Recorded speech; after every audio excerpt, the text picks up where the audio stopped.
Hey, this is Greg, and this is another old sayings, what they mean and where they came from video.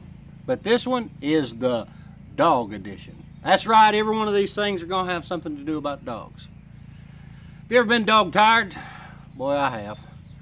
Dog tired was supposed to have been related to Alfred the Great. He would send his sons off to hunt with a massive pack of dogs, and when they came in, they were dog tired.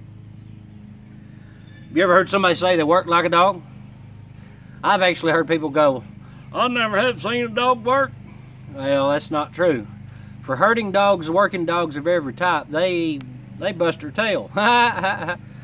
But herding dogs are constantly on guard. They're working the perimeter. They're making sure that the livestock are well. They're taking care of everything. They work hard. The other dog that works the hardest, doesn't really happen much anymore, at least I've not ever seen it, is spit dogs. Spit dogs were dogs that were trained to run on a wheel to keep a spit turning over a fire for cooking. And let me tell you something, those dogs worked. It's raining cats and dogs. Well, we're going to throw a cat in there at least once, huh? This is supposedly linked to the 17th or 18th century and how filthy the streets were in Europe.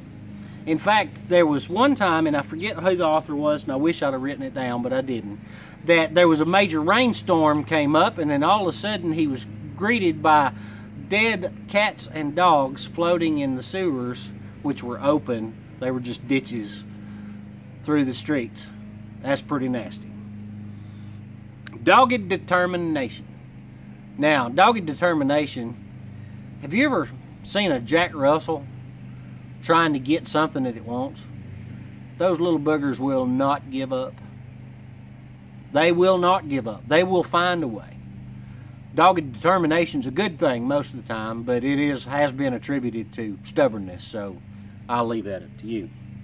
Sick as a dog. Early 1700s, I'm sorry. Early 1700s, where everything that was dirty, bad, or everything like that was referred to as a dog.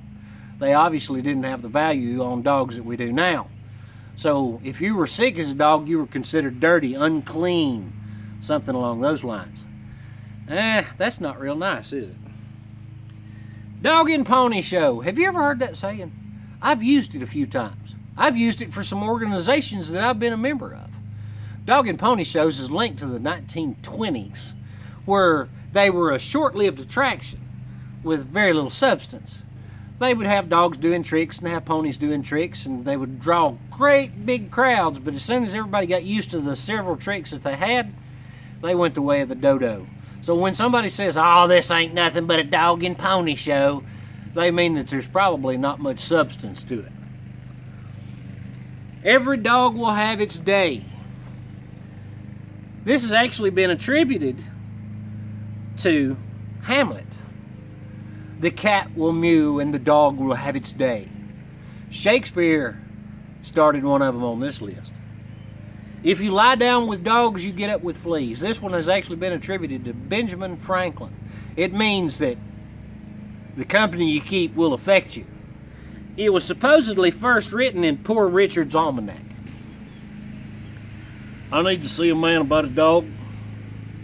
Now, I've actually used that before as a polite way of excusing myself from a situation in which I just really didn't want to be in.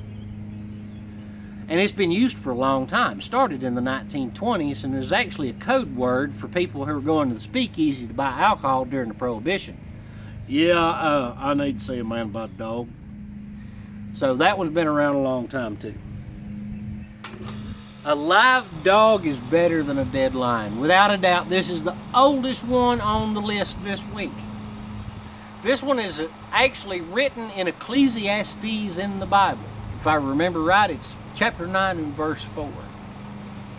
What it means is that as long as you're alive, you have hope, even if you're not as strong as somebody else that's not around anymore.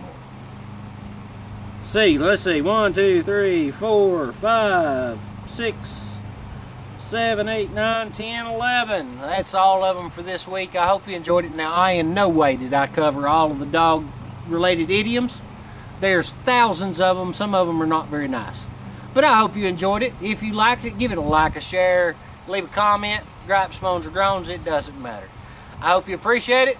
I appreciate you watching. Step by step, we're bringing rural back. Bye.